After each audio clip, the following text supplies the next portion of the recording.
Jandu grew up in a community built by the Soviet Union in Mongolia's Tuv province. Her father worked at one of their military bases in the 1980s when the country was still under Soviet control. Landlocked Mongolia is wedged between two superpowers, Russia and China.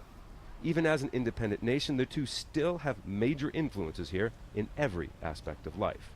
To Jandu, the Chinese influence is at her doorstep. There's a Chinese-owned cement factory nearby. She only uses one name. Mongolians have become workers for the Chinese. It would be acceptable if it happened abroad, but it's here in our own country where we've become servants for the Chinese. But Mongolia needs China. Nearly 90% of its exports head there, mostly commodities. This used to be one of hundreds of military bases built by the then Soviets here in Mongolia. Moscow controlled this country until 1990. But the relationship between the two nations has remained tight and one of necessity for Mongolia. More than 90% of the country's oil and gas comes from Russia, but it's also one of the few ways to get exports out.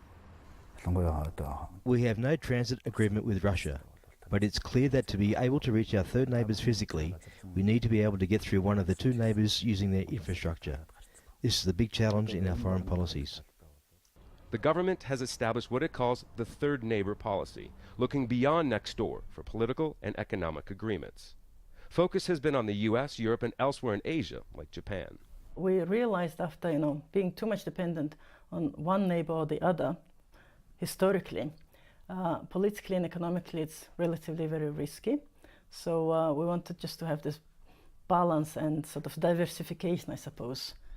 So with a nation and culture that proudly retains its ancient nomadic roots, Mongolia's leadership has a contemporary challenge on its hands, reaching well outside its neighborhood for new allies and partnerships. Scott Heidler, Al Jazeera, Ulaanbaatar, Mongolia.